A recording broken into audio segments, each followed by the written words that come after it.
கிழக்கு நியூஸ் நேயர்களுக்கு அன்பான வணக்கங்கள். இன்றைக்கு 48வது புத்தக கண்காட்சியிலே எங்களுடைய மணிமேலை பிரசுரம் அரங்கிலே நின்று கொண்டு லேனா தமிழ்வாணன் ஆகிய நான் உங்களோடு உரையாடி கொண்டிருக்கிறேன். அதிகமாக விற்கிற நூல்களை பற்றி இன்றைக்கு கேட்டிருக்கிறார்கள். இந்த நூல் நேரம் நல்ல நேரம் என்கிற இந்த நூல் நம்பினால் நம்புங்கள், நம்பாவிட்டால் விட்டுவிடுங்கள். 4 லட்சம் பிரதிகள் இதுவரைக்கும் விற்பனையாகி இருக்கின்றன.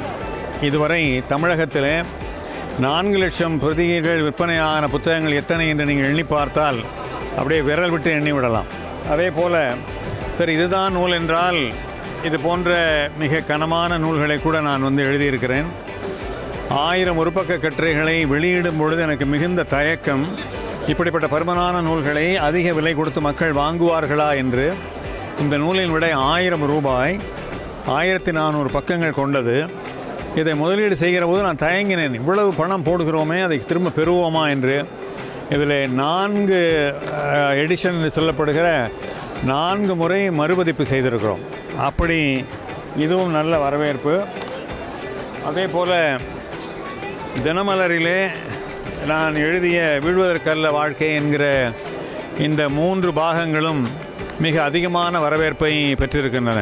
என்னுடைய தந்தை திரு தமிழ்வாணன் அவர்களுடைய நூல்கள் இன்றைக்கு நன்கு விற்பனையாகின்றன.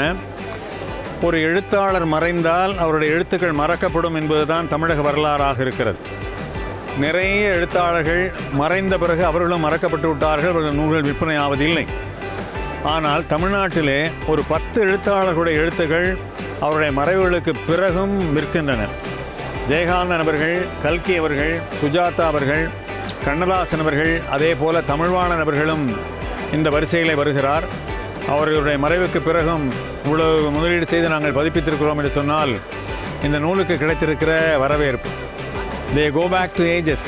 அவருடைய பள்ளி காலத்திலே, கல்லூரி காலத்திலே படித்த நூல்களை திரும்பவும் இந்த நூல் வடிவிலே பார்ப்பதிலே அவர்கள் மிகுந்த மகிழ்ச்சி. இதில் என்னவென்றால் இது அனைத்தும் ஒரு நாவல் அல்ல, 5 நாவல்களை தொகுத்து ஒரே நூலாக வெளியிட்டிருக்கிறோம். அதே போல் எங்களுடைய வாக்கிய பஞ்சாங்கம், திருக்கணித பஞ்சாங்கம் என்று இன்றைக்கு 2 வகையான சிந்தனைகள் இருக்கின்றன.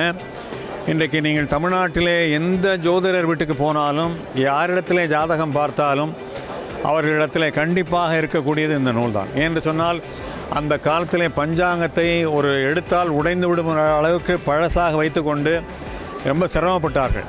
ஆனால் நாங்கள் மிகவும் அதை எளிமைப்படுத்தி விட்டோம். அந்த வகையிலே ஒவ்வொரு 20 ஆண்டுகளுக்கும் பின்னோக்கியும் முன்னோக்கியும் நிறைய நூல்களை வெளியிட்டிருக்கிறோம். அந்த வகையில் இதுவும் நல்ல விற்பனையை பெற்றுக்கொண்டிருக்கிறது. இப்படி பல நூல்களை என்னால் உதாரணமாக காட்ட முடியும். எனவே மக்களுடைய ரசனையை ஒட்டி நாம் எழுதினால் நாம் வெற்றி பெற முடியும். நான் எழுதுவதுதான் எழுத்து, வாங்கினால் வாங்குங்கள், வாங்காவிட்டால் போடுங்கள் என்கிற மனோபாவத்தோடு எழுதினால் இது வரவேற்பை பெறாது. எனவே மக்களுடைய ரசனையை நாடியை பிடித்து நான் எழுதுகிறேன். அதற்கு காரணம் 38 ஆண்டு காலம் நான் பத்திரிகை ஆசிரியனாக இருந்திருக்கிறேன், கல்கட்டு பொறுப்பில் இருந்திருக்கிறேன். எனவே வாசகர்களுக்கு எது பிடிக்கும், எது பிடிக்காது, எதை அவர்கள் நேசிப்பார்கள், எதை அதை யோசிப்பார்கள் என்பதை என்னால் சொல்ல முடியும். அதை அப்படியே என்னுடைய பதிப்பு உலகத்திற்கு நான் ஒரு கேபிட்டலாக பயன்படுத்தி அதை நான் செய்து கொண்டிருக்கிறேன். எனவே இந்த நூல்களுக்கெல்லாம் நல்ல வரவேற்பு இருக்கின்றன சொல்லி மகிழ்கிறேன். வணக்கம்.